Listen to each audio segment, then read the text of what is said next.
नमस्कार साथियों, मैं रूही मलिक हरियाली सेंटर फॉर रूरल डेवलपमेंट के इस प्लेटफॉर्म पर आप सभी का स्वागत करती हूं। आज बात करने वाले हैं इस वीडियो में हम एक और इम्पॉर्टेंट स्कीम के बारे में, जिसका नाम है Indira Gandhi national disability pension scheme, जिसको हम हिंदी में विकलांगता पेंशन भी कहते हैं। विकलांगता पेंशन योजना जो है ये सरकार के द्वारा विकलांग लोगों को दी गई पेंशन है, जिसमें अमाउंट जो है विकलांगता पेंशन अमाउंट जो दिया जाता है वो 500 से 2500 तक हो सकता है, लेकिन ये अलग अलग स्टेट में अलग अलग अमाउंट दिया जाता है। आप जिस भी स्टेट से हैं एक बार क्रॉस चेक ज़रूर कर लेंगे कि आपके स्टेट में ये विकलांगता अमाउंट जो पेंशन अमाउंट है ये कितना दिया जा रहा है। चलिए आइए बात कर लेते हैं इसकी कंप्लीट इंफॉर्मेशन की, जिसमें हम एलिजिबिलिटी, डॉक्यूमेंटेशन, कौन कौन से डॉक्यूमेंट्स लगेंगे और फॉर्म को कैसे फिल करना है ये भी देखेंगे। तो आइए सबसे पहले हम एलिजिबिलिटी की बात कर लेते हैं।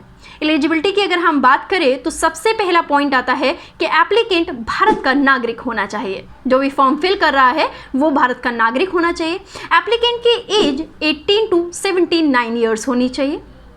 उसके साथ ही अगर हम बात करें तो आवेदक शारीरिक या मानसिक रूप से विकलांग होना चाहिए।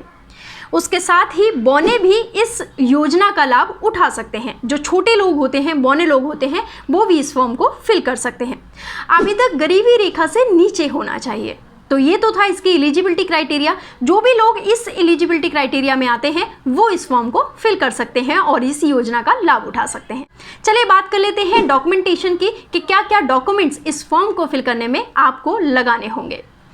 सबसे पहले डॉक्यूमेंट्स में हम लोग बात कर रहे हैं बीपीएल कार्ड की, कि आपके पास बीपीएल कार्ड होना चाहिए। उसके साथ ही आपके पास आधार कार्ड होना चाहिए, जो कि आज सभी भारतीय नागरिकों के पास होता है। इसके साथ में आपको आयु प्रमाण पत्र भी इस फॉर्म को फिल करने के लिए लगाना होगा। उसके साथ में आपको एक डिसेबिलिटी जो सर्टिफिकेट होता है, जिसको हम विकलांगता प्रमाण पत्र कहते हैं, वो भी आपको लगाना होगा। इसके साथ में आपको 2 पासपोर्ट साइज की फ़ोटो की भी ज़रूरत होगी इस फॉर्म को फिल करने के लिए।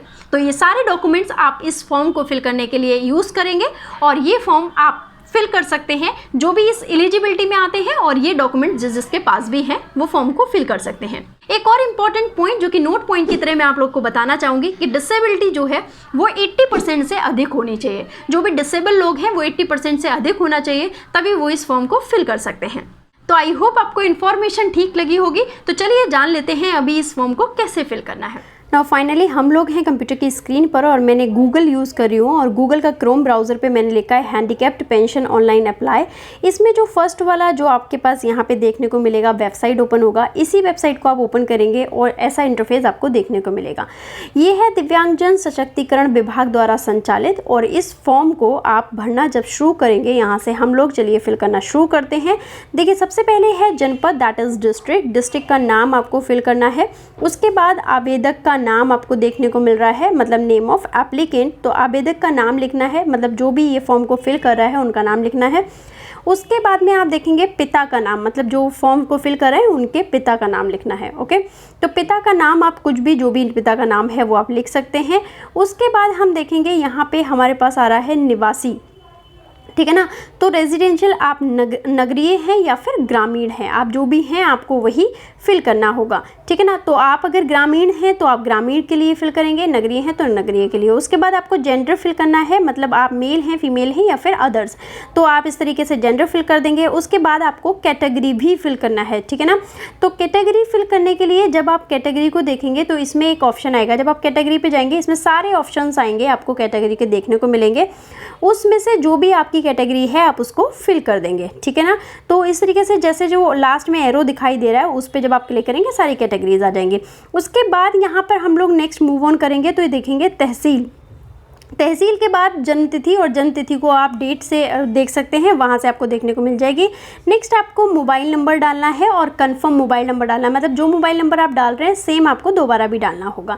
चलिए हम लोग नेक्स्ट यहाँ पे मूव ऑन कर जाते हैं। स्क्रॉल डाउन जब आप करेंगे यहाँ पे आएगा बैंक का विवरण, बैंक का नाम डालना है आपको यहाँ पे।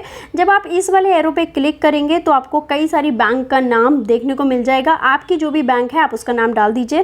फिर आपको खाता संख्या या फिर अकाउंट नंबर आपको अपना फिल करना है।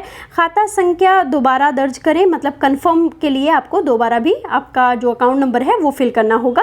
उसके बाद बैंक खाता का नाम क्या है, तो यहाँ पे नेम ऑफ ब्रांच, जो भी ब्रांच का नेम है वो आपको बैंक का नेम लिखना होगा। फिर उसके बाद IFSC कोड भी आपको, जो आपका IFSC कोड है वो भी आपको फिल करना होगा। तो यहाँ पे आप फिल कर देंगे। उसके बाद स्क्रॉल डाउन करेंगे, जब हम नीचे आएंगे तो यहाँ पे देखने को मिलेगा आय का विवरण। तो आय का विवरण यहाँ पे तहसीलदार द्वारा प्रदत्त आय प्रमाण पत्र आवेदन संख्या आपको यहाँ पे लिखनी है।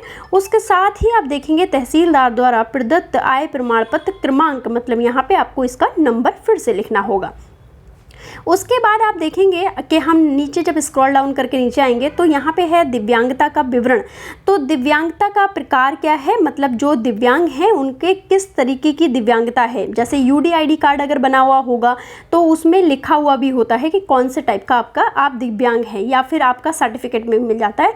फिर दिव्यांगता प्रमाण पत्र जारी तिथि, जो भी तिथि होगी इस तरीके से आप सिलेक्ट करेंगे और आप अपनी डेट भी यहाँ पे मेंशन कर देंगे, फिल कर देंगे।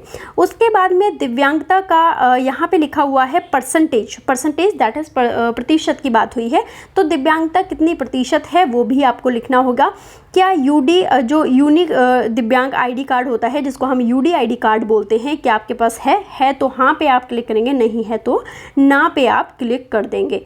ओके, ये सारी चीज़ें हो गई आपकी एक नॉर्मल सी जो भी डिटेल थी वो फिल कर दी हम लोगों ने। उसके बाद हम देखेंगे दस्तावेज अपलोड करें, मतलब डॉक्यूमेंट्स कौन कौन से यहाँ पर यूज़ होंगे। तो आप डॉक्यूमेंट्स में आप देख सकते हैं अपलोड रंगीन पासपोर्ट साइज आकार की फ़ोटो। यहाँ पे जो आकार चाहिए है साइज़ भी यहाँ पे क्लियर किया गया है, तो आपको वही साइज़ की क्या करनी होगी, फ़ोटो अपलोड करनी होगी। उसके बाद फ़ोटो अपलोड करने के बाद इस तरीके से आप देखेंगे और यहाँ से सीधे आप पहुँच जाएंगे जहाँ पे भी आपके डॉक्यूमेंट्स है वहाँ पे। ओके, अपलोड जन्म तिथि आयु, मतलब यहाँ पे अपलोड करना है आपको, मतलब बर्थ सर्टिफिकेट, सॉरी, ठीक है, वो भी कर देंगे। रूरल एरिया के लिए आपको ये भी क्या करना होगा, ग्राम सभा प्रस्ताव भी आपको यहाँ पे अपलोड करना होगा। फिर डिक्लेरेशन में हम लोग आ जाते हैं और यहाँ पे डिक्लेरेशन में आप पढ़ करके देखें प्रॉपर जो भी लिखा हुआ है। अगर आपको लग रहा है इट्स राइट फॉर मी, तो आप क्या करेंगे, इसको क्लिक कर देंगे। सबसे आगे जो भी आपका बॉक्स बन रहा है उस पर क्लिक करके डिक्लेरेशन अपना दे देंगे। और जो भी यहाँ पे आप देख रहे हैं कोड भरें, और कोड क्या है, एंटर कैप्चा।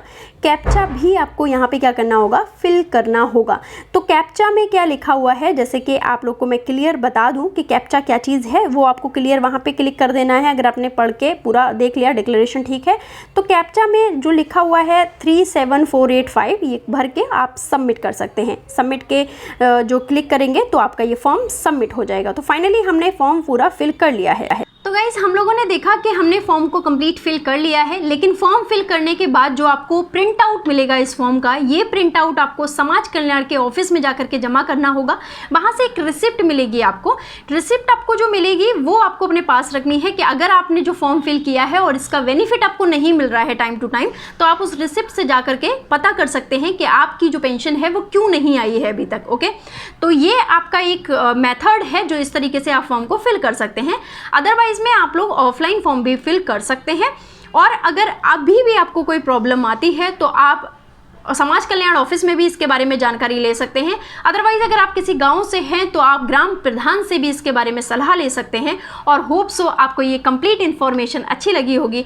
अगर आपको अच्छी लगी है तो वीडियो को लाइक कर दें, चैनल पे हमारे न्यू हैं तो सब्सक्राइब ज़रूर कर दें। आगे और भी इस तरीके की योजनाएं जिसका आप लोग लाभ उठा सकते हैं, जो सरकार आपके लिए चला रही है, वो धीरे धीरे आपको इसी चैनल पर मिलती रहेंगी। तो हमसे जुड़ने के लिए चैनल को सब्सक्राइब करें और थैंक यू सो मच। मिलते हैं नेक्स्ट वीडियो में, तब तक आप हंसते रहिए, मुस्कुराते रहिए।